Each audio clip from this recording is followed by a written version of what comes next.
Hi everyone, I'm Rekha Muttaraj coming to you live from the newsroom. We're coming up on 2:40. Happy Friday.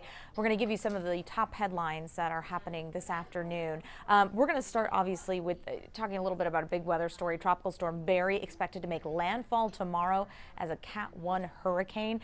New Orleans residents are actually being asked to shelter in place starting at 8 o'clock tonight. Erica Lopez is on deck. She's going to have the very latest on the track of the storm, but I wanted to talk to you about some of the headlines that you guys have been clicking on today on KHOU.com. One of them is that ICE raids will start targeting immigrant families this weekend. You know, those raids were postponed last month by President Trump. Houston is on that list. But now, Police Chief Art Acevedo is speaking out about it. In an interview with CNN, he said he's met children who are afraid to go out of the house, go to school, go to friends' houses, to come home to find their parents gone. So this is a very real fear, he says, that this community has. The operation would target people with final orders of removal and has been fast-tracked by judges in 10 major cities, of course, Houston being one of them. Chief Acevedo hopes ICE will target dangerous criminals. So coming up at 4, though, we are talking to local civil rights groups who are offering help to families who may be targeted. Okay, the other big story that we're following today has to do with David Temple. And of course, that second murder trial against David Temple is underway. It started on Monday, but there are new developments in his personal life. His second wife, Heather Temple, has now filed for divorce. She and David actually married less than 2 years after David's first wife, Belinda, was murdered. It was revealed that the two were having an affair when Belinda was killed. So now Belinda's family has released a statement following news of the divorce filing, and they say they hope Heather is now going to be more open, more forthcoming about what she may or may not know about Belinda's murder. So again, David Temple, convicted of murder, spent 9 years in prison before an appeals court overturned that conviction. He's been out on bond since December 2016. Okay, back to that top story we were talking about, Erica Lopez. Let's go to her now with a look at where Tropical Storm Barry is headed. Hey, Erica.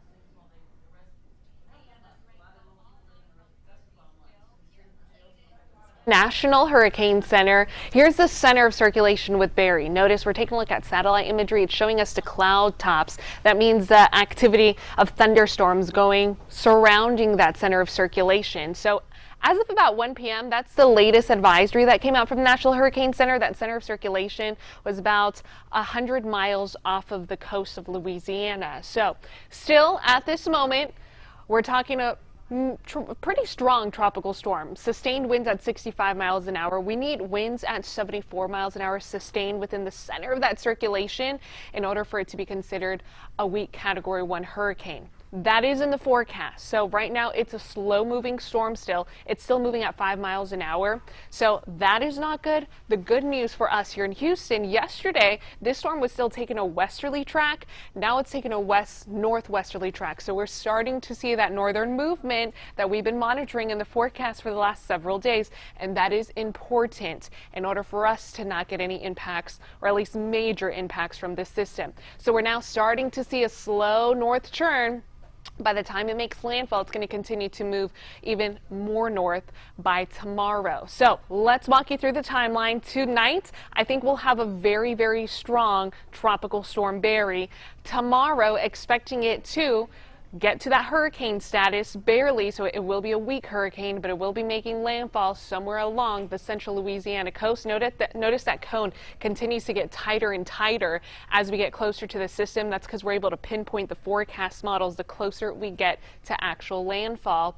And then the storm, once it makes landfall, it's going to quickly start to tear apart. So hurricanes like to be in the open waters in order to intensify and to gain strength. Now, once it goes into water, the land's going to help tear it apart. We'll slowly start to see it weaken. We're still going to have rain associated with it as it pushes northward. And the reason why we're confident that's going to go north and not necessarily closer to us here in the Houston area, it's sandwiched in between two areas of high pressure. But then we have a trough of low pressure that's cool. All right. My producer was giving me a note that you guys don't necessarily need to know. Anyways, back to the forecast. Thank you, Chloe. Okay, so here's the trough of low pressure. This is why it's very important to have a trough as of right now, at least if we're located in Houston, because that trough is going to help drag it further north.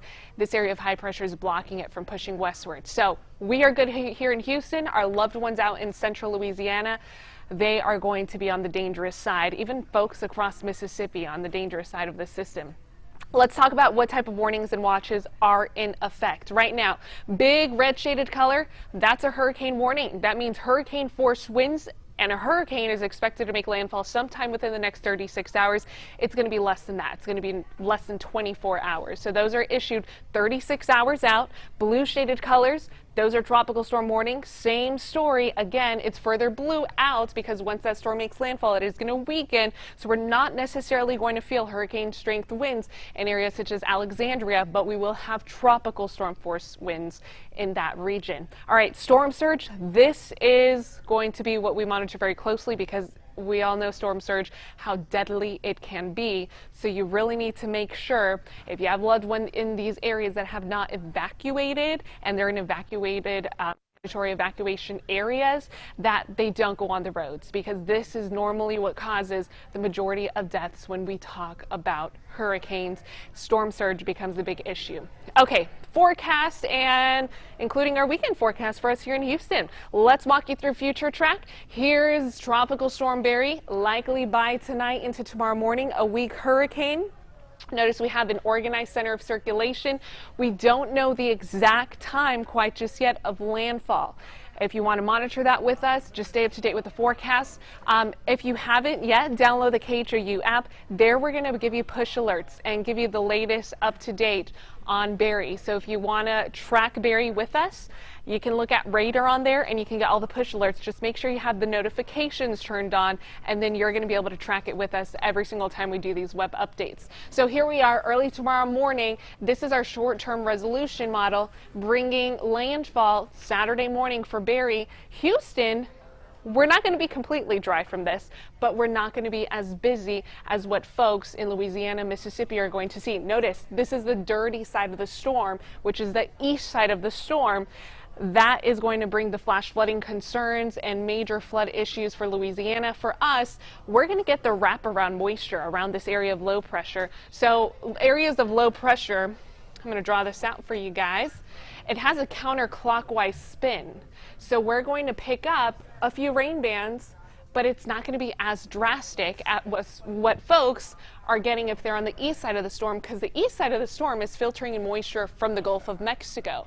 Again, once these winds wrap around, you're dragging drier north air, not as dense moisture-wise as what we're getting for folks across the Gulf of Mexico. So that's why the right-hand side of the storm, typically the dirtiest side, the left hand of the storm, that's why it's the drier side. It's filtering in air from the northern parts of the country, which don't necessarily have a lot of moisture to work with. So future track does bring some rain bands in our area for this weekend. Not a washout, something to monitor though. A couple of those showers and downpours could be heavy at times.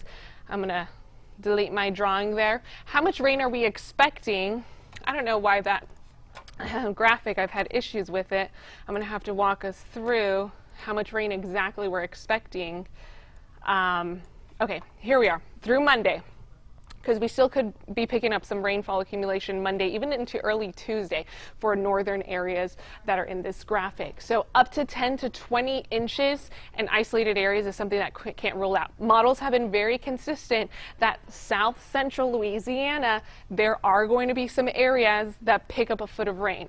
But again, isolated areas could very well pick up to 20 inches of rain. That's going to be possible. This is why, especially along I-10, we do not recommend travel at this time through about mid next week until we start to see those waters to recede. Here's what radar looks like right now. Big picture, this is a very wide system. All right, so right now, this is where the center of circulation is, about 100 miles off the coast of New Orleans. Again, expected to make landfall by tomorrow morning. These are rain bands that are still ongoing because of Tropical Storm Barry filtering into parts of Tampa, filtering into the panhandle of Florida, parts of Georgia, Alabama, Mississippi. we're not necessarily seeing much at the moment, but again, we are going to get some of these little streamer showers. You see some showers starting to filter in into parts of East Texas. Those are slowly going to bring in some downpours for us throughout this weekend, and something to monitor. Right now, heaviest of the rain, what I'm tracking is really pushing through the panhandle of Florida. And again, this moisture is very low level, so our radar doesn't necessarily pick it up the same as a system that's coming in from areas of, say, the Pacific Northwest, because it's so low level at the moisture. And typically, when we start to talk about tropical rain on radar, it's actually fallen heavier than what it looks like on radar, and at a faster rate also. Quiet now in Houston. Again, not completely quiet throughout this weekend. Right now, it's warm out there still. It feels like summer for us, mid-90s. We don't necessarily have a heat advisory, but humidity levels, dew points, they've actually dropped a little bit. We're in the low 70s. This weekend, I do expect dew points to be in the upper 60s, and the reason for that is because of the north wind that will be influenced from Barry. So we actually get kind of a positive effect from Barry because of the dry side that we're on. We're going to pick up those northerly winds, and that's going to keep humidity levels on the low side, and also our temperature slightly lower. Saturday into Sunday, low 90s will be our highs for the forecast. Again, dew points slightly drier, but then scattered showers Saturday and Sunday. Into Monday, we'll start to decrease those rain chances from Barry, but still a daily rain chance into the rest of next week, and then temperatures back in the mid-90s. So that's the latest on Tropical Storm Barry, likely to become a hurricane by tomorrow. If you want to track Barry with us, make sure you have the KHOU app, turn on your notifications, and we'll give you those latest updates. All right, we'll chat with you soon.